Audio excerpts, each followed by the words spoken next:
আলহামদুলিল্লাহি রাব্বিল আলামিন ওয়াসসালাতু ওয়াসসালামু আলা সাইয়্যিদিল মুরসালিন আম্মা বা'দ ফাআউযু বিল্লাহি মিনাশ শাইতানির রাজীম বিসমিল্লাহির রহমানির রহিম আসসালাতু ওয়াসসালামু আলাইকা ইয়া রাসূলাল্লাহ ওয়া আলা আলিকা ওয়া আসহাবিকা ইয়া হাবিবাল্লাহ আসসালাতু ওয়াসসালামু আলাইকা ইয়া নাবিয়াল্লাহ ওয়ালা আলিকা ওয়া আসহাবিকা ইয়া নূর আল্লাহ। নবী করিম রউফুর রহিম সাল্লাল্লাহু আলাইহি ওয়াসাল্লামের প্রতি দুরূদ ও সালাম পেশ করার অগণিত ফজিলত ও বরকত রয়েছে। আসুন একটি হাদিস আমরা শ্রবণ করি। নবী করিম সাল্লাল্লাহু আলাইহি ওয়াসাল্লাম ইরশাদ করেন, যে ব্যক্তি আমার উপর প্রতিদিন সকালে 10 বার এবং সন্ধ্যায় 10 বার দুরূদ শরীফ পাঠ করে, কিয়ামতের দিন তার জন্য আমার সুপারিশ নসিব হবে। সল্লু আলাল হাবিব সাল্লাল্লাহু আলা মুহাম্মদ সাল্লাল্লাহু আলাইহি ওয়াসাল্লাম। মাদানী চ্যানেলের দর্শক শ্রোতা, আবারও আপনাদের মাঝে উপস্থিত হয়েছি পূর্ণ ঈমানের অধিকারী অনুষ্ঠান নিয়ে। গত অনুষ্ঠানে আমরা শুনেছি ঈমানের আবিধানিক ও পারিভাষিক সংজ্ঞা, ঈমানের গুরুত্ব এবং মুমিনের কিছু গুণাবলী। সেই ধারাবাহিকতায় আজকের অনুষ্ঠানের মাধ্যমেও আমরা মুমিনের একটি অন্যতম গুণ সম্পর্কে কোরআন ও হাদিসের আলোকে আলোচনা শ্রবণ করব। আজকের আলোচনার বিষয় হলো কথা বলার আদব। একজন মুমিনের কথা বলার ধরন কেমন হওয়া উচিত? প্রাণপ্রিয় ইসলামী ভাইয়েরা, কোরআনে কারীম এবং অসংখ্য হাদিসের মধ্যে ঈমানদারগণের অনেকগুলো গুণাবলী বয়ান করা হয়েছে। এর মধ্যে একটি অন্যতম গুণ হলো কথা বলার আদব। মুমিনের কথা বলার ধরন, কিভাবে কথা বললে মানুষ দুনিয়া এবং আখিরাতে সফলকামী হতে পারবে এবং কিভাবে কথা বলার কারণে মানুষ উভয় জাহানে ক্ষতিগ্রস্ত হবে, এই সম্পর্কে আমরা আজকে আলোচনা শ্রবণ করব। প্রাণপ্রিয় ভাইয়েরা, আমরা আজকে যে আলোচনা শ্রবণ করব তা প্রত্যেকের সাথেই সম্পৃক্ত। মানুষ যা চিন্তা ভাবনা করে থাকে, যা তার মাথার মধ্যে আসে, সেটা ভালো হোক কিংবা মন্দ, এই বিষয়টা তখনই বোঝা সম্ভব যখন সে কথা বলে, যে আসলে এই মানুষটা কেমন চিন্তাধারার। এটা বোঝার একমাত্র মাধ্যম হলো কথা বলা। মানুষ এই জিহ্বার মাধ্যমে নিজের মনের ভাব প্রকাশ করে থাকে। এই জিহ্বা আল্লাহ সুবহানাহু ওয়া তাআলার অনেক বড় একটি নেয়ামত। এই বিষয়ে আমাদের কারো অজানা নেই। এই কথা বলার শক্তি থাকার কারণেই মানুষের মখলুকের মাঝে একটি অন্যতম মর্যাদা রয়েছে। এই কথা বলার মাধ্যমেই মানুষকে অন্যান্য মখলুক থেকে ভিন্ন মর্যাদাবান মখলুক হিসাবে চেনা হয়, জানা হয়। এখন বিষয় হলো, আল্লাহ তাআলা তো অনেক বড় নেয়ামত আমাদেরকে দান করেছেন, তা হলো জিহ্বা। এখন এটা আমাদের বিষয় যে আমরা এটাকে কিভাবে ব্যবহার করব। যদি এটার মাধ্যমে আমরা ভালো কথাবার্তা বলি, তবে এটা আমাদের জন্যই কল্যাণমূলক হবে। কারণ যে ভালো কথা বলে, ভালো আচরণ করে, মানুষ তার প্রশংসা করে। আবার যদি এই জিহ্বা দ্বারা মন্দ কথাবার্তা বলা হয়, তবে এই কথার কারণে মানুষের মধ্যে, মানুষের অন্তরে ঘৃণা সৃষ্টি হয়ে যায়, মানুষের কাছে ঘৃণিত হওয়ার মাধ্যম হয়ে দাঁড়ায়।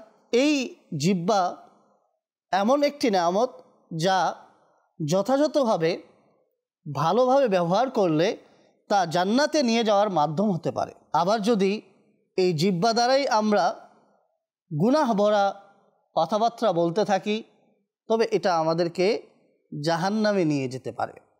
প্রিয় ভাই, আমাদেরকে ভাবতে হবে, আল্লাহ সুবহানাহু ওয়া তাআলা আমাদেরকে যেই বড় একটি নিয়ামত দান করেছেন, সেই নিয়ামতের আমরা কেমন ব্যবহার করছি, কিভাবে ব্যবহার করছি সেটাকে, ভালো কথা বলার মাধ্যমে নাকি অহেতুক অযথা মন্দ কথাবার্তা বলার মাধ্যমে। আল্লাহ সুবহানাহু ওয়া তাআলা আমাদের সকলকে জিহ্বার সঠিক ব্যবহার করার তৌফিক দান করুন। এই জন্য একজন সচেতন ব্যক্তি কথা বলার পূর্বে এটা অবশ্যই ভাবে যে আমি যে শব্দাবলী মুখ দ্বারা উচ্চারণ করব সেটা কেমন প্রভাব ফেলতে পারে। আর একটি প্রসিদ্ধ উক্তি রয়েছে, সে উক্তিটা হলো, কথা যতক্ষণ আপনার মুখ থেকে বের হয়নি ততক্ষণ কথাটি আপনার, আর যখন কথা আপনার মুখ থেকে বের হয়ে গেছে তখন তা পর হয়ে গেছে। এখন এটা অন্যদের বিষয় যে অন্যরা আপনার শব্দাবলী দ্বারা, আপনার কথা দ্বারা কি উদ্দেশ্য নেবে। এই জন্য আমাদের সব সময় সচেষ্ট থাকা উচিত যে উত্তম থেকে উত্তম কথা বলা। যদি আমরা ভালো কথা বলি তাহলে এটা আমাদের জন্য উত্তম হবে এবং আমাদের কথা সমাজের মধ্যে একটি ভালো প্রভাব ফেলবে। জিহ্বা দ্বারা এমন কোনো শব্দ আমাদের উচ্চারণ না করা উচিত যা মানুষের অন্তরে আঘাত করে। কেননা আমরা হাদিস শুনেছি, আল মুসলিমু মান সালিমা আল মুসলিমুনা মিন লিসানিহি ওয়া ইয়াদিহি, প্রকৃত মুসলমান হলো সে যার হাত এবং জিহ্বা থেকে অপর মুসলমান সুরক্ষিত থাকে। প্রাণপ্রিয় ভাইয়েরা, আল্লাহ সুবহানাহু ওয়া তাআলা আমাদেরকে যেই বড় একটি নিয়ামত জিহ্বা দান করেছেন, এটা দ্বারা ভালো কথাবার্তা বলতে হবে, ভালো কাজের আদেশ দিতে হবে এবং অসৎ কাজ থেকে মানুষকে বাধা প্রদান করতে হবে। এটা আপনার, আমার এবং অন্যান্য মুসলমানদের জন্য উপকারের মাধ্যম হবে। প্রাণপ্রিয় ভাইয়েরা, নবী করিম সাল্লাল্লাহু আলাইহি ওয়াসাল্লাম কথা বলার বিষয়ে আমাদেরকে উপদেশ দিয়েছেন যে একজন পরিপূর্ণ ঈমানদার, পূর্ণ ঈমানের অধিকারী সে কিভাবে কথা বলবে। নবী করিম সাল্লাল্লাহু আলাইহি ওয়াসাল্লাম ইরশাদ করেন, ওয়ামান কানা ইউমিনু বিল্লাহি ওয়াল ইয়াউমিল আখির ফালিয়াকুল খায়রান আও লিয়াসমুত।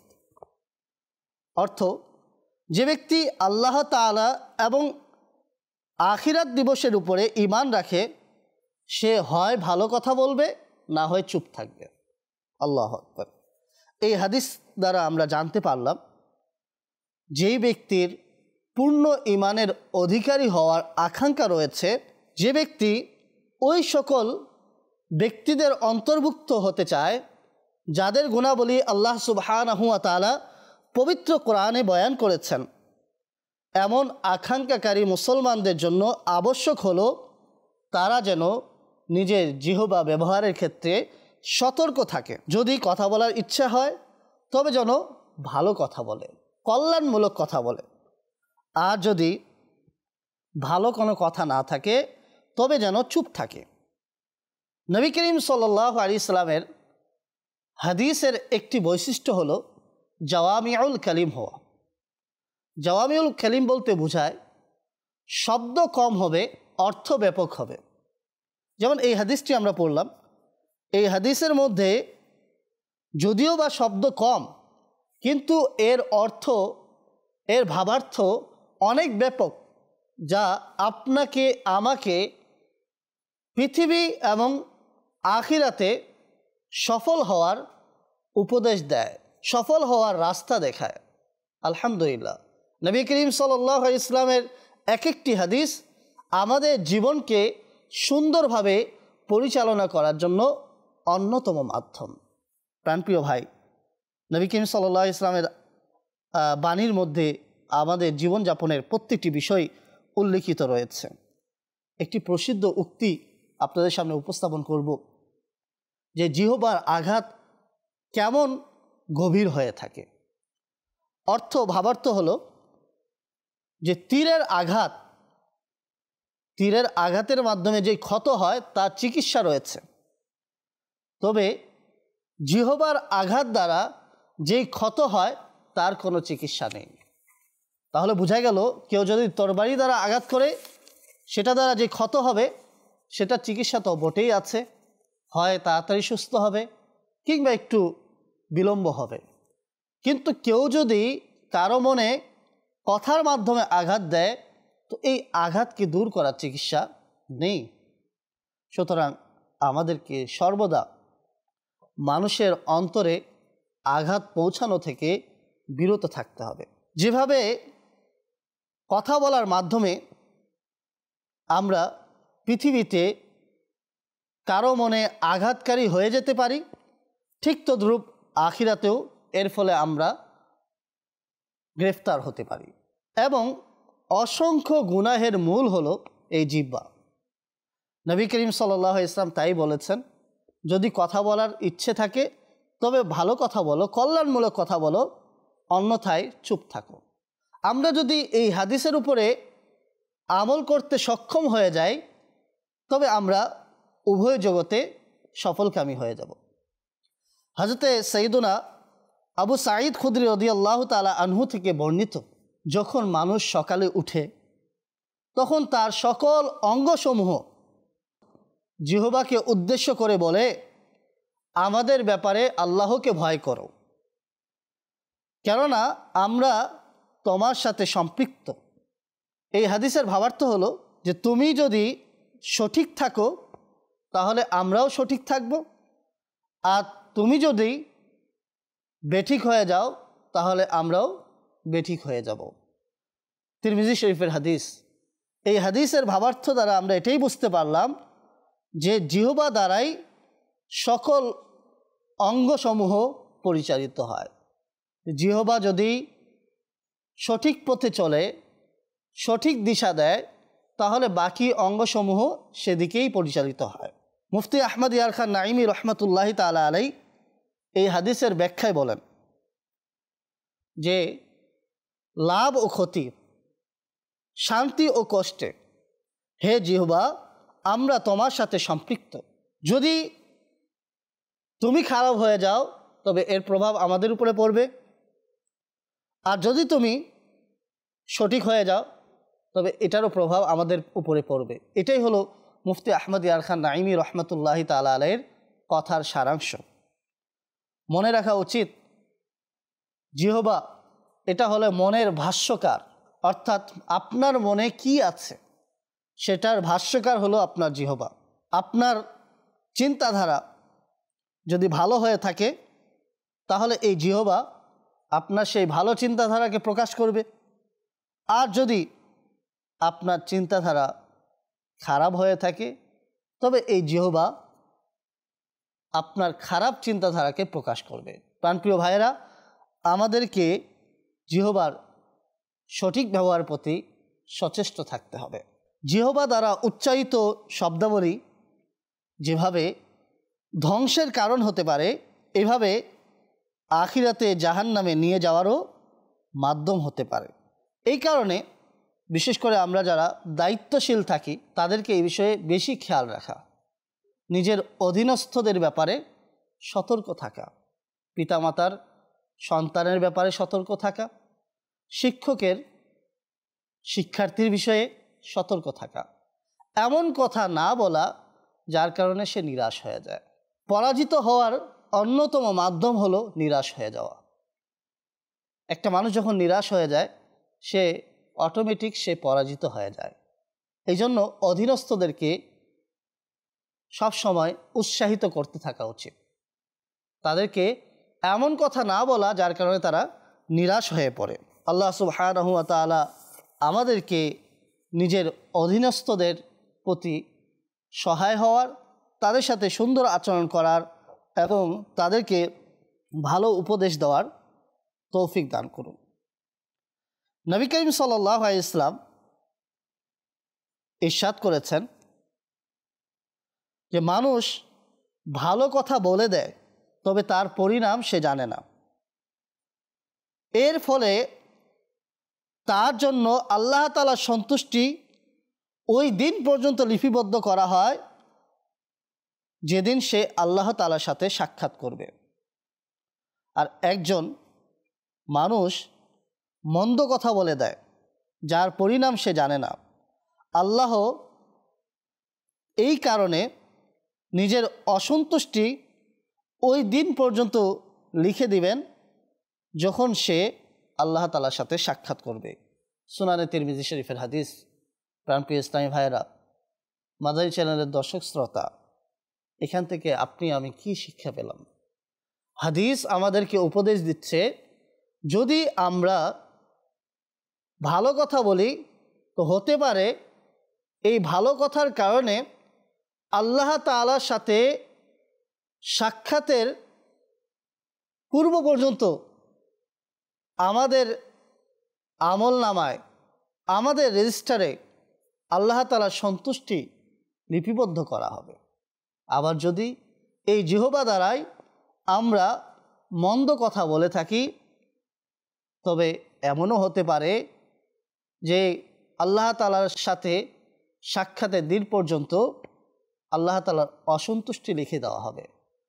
প্রাণপ্রিয় ভাইয়েরা, প্রত্যেক মুসলমান এই আকাঙ্ক্ষা রাখে, এই ইচ্ছাই পোষণ করে যে আল্লাহ তাআলা যেন আপনার আমার প্রতি রাজি ও খুশি হয়ে যায়।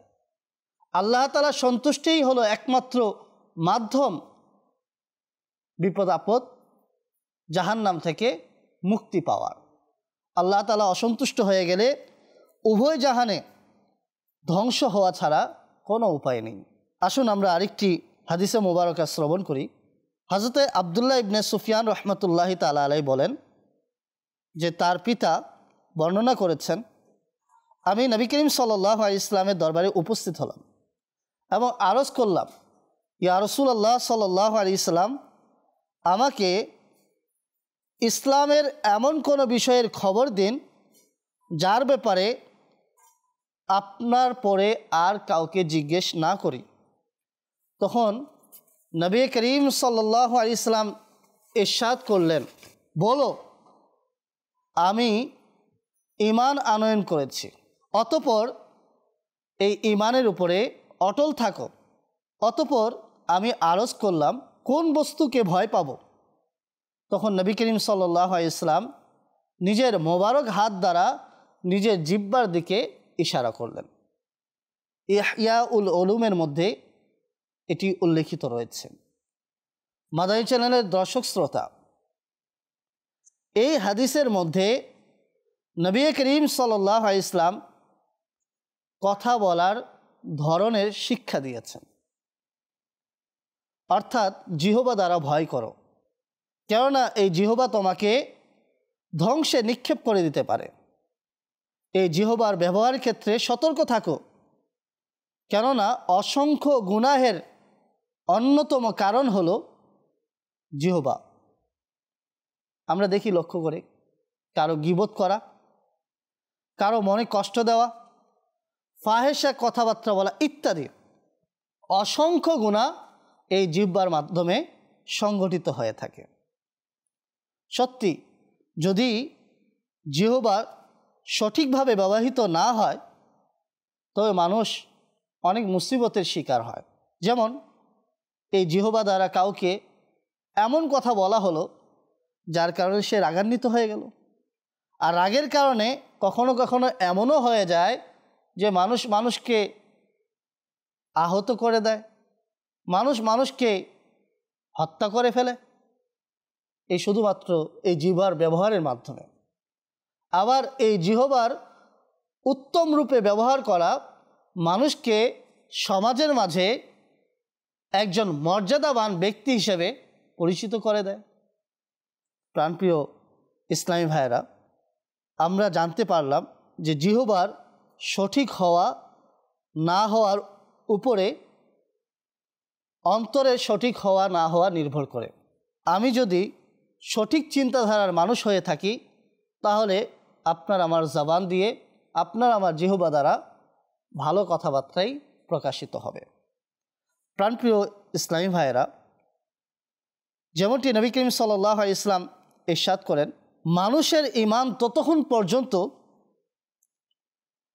সঠিক হতে পারে না যতক্ষণ পর্যন্ত তার অন্তর ঠিক না হয়ে যায়। আর তার অন্তর ততক্ষণ পর্যন্ত ঠিক হতে পারে না যতক্ষণ না তার জিহবা সঠিক হয়ে যায়। আর ওই ব্যক্তি জান্নাতে প্রবেশ করতে পারবে না যার আঘাত দ্বারা, যার অত্যাচার দ্বারা প্রতিবেশী সুরক্ষিত থাকে না। মাদানী চ্যানেলের দর্শক শ্রোতা, মানুষের ঈমান পূর্ণাঙ্গ হওয়ার সম্পর্ক অন্তরের সাথে রয়েছে, আর অন্তরের সম্পর্ক জিহবার সাথে রয়েছে। জিহ্বার উত্তম রূপে ব্যবহার মানুষের জন্য শান্তি অন্যতম মাধ্যম। আর যদি জিহবা দ্বারা ফাহেসা কথাবার্তা বলা হয় এবং ফাহেসা কথা বলার অভ্যাস হয়ে যায়, তাহলে তারা ফাহেসা কথা বলতে বলতে সেটার মধ্যে মগ্ন হয়ে যায়। এক পর্যায়ে ফাহেসা কথা বলতে লজ্জাবোধ হয় না। আর এই লজ্জাবোধ না হওয়াটা মানুষের পরাজিত হওয়ার, ধ্বংস হওয়ার অন্যতম একটি কারণ। নবী করিম সাল্লাল্লাহু আলাইহি ওয়াসাল্লাম ইরশাদ করেন, ফাহেসা কথা বলা কঠোর অন্তর থেকে হয়ে থাকে, আর অন্তরের কঠোরতা আগুন থেকে হয়ে থাকে। সুনানে তিরমিজি শরীফের হাদিস। এই হাদিসের ব্যাখ্যায় মুফতি আহমদ ইয়ার খান নাইমি রহমতুল্লাহি তাআলা আলাই বলেন, যে ব্যক্তি জিহবাকে লাগাম দিয়ে রাখতে পারে না, সে প্রত্যেক মন্দ কথা নির্দ্বিধায় বলে দেয়। তখন বুঝে নিতে হবে যে তার অন্তর কঠোর হয়ে গেছে এবং তার মাঝে লজ্জা নেই। এই কঠোরতা এমন গাছ যার শিকড় মানুষের অন্তরে রয়েছে, আর তার শাখা প্রশাখা দোজখে রয়েছে। প্রাণপ্রিয় ভাইরা, আল্লাহ সুবহানাহু ওয়া তাআলা আমাদেরকে ফাহেসা কথা বলার অভ্যাস থেকে সর্বদা বিরত থাকার তৌফিক দান করুন। নবী করিম সাল্লাল্লাহু আলাইহি ওয়াসাল্লাম আরেকটি হাদিসের মধ্যে উল্লেখ করেন, যে এই হাদিসের ভাবার্থ হলো, মুমিন কাউকে দোষারোপ করে না, মুমিন কাউকে অভিশাপ দেয় না, মুমিন ফাহেসা কথা বলে না, এবং মুমিন ব্যক্তি নির্লজ্জ হয় না। এই হাদিসটি রয়েছে সুনানে তিরমিজির মধ্যে।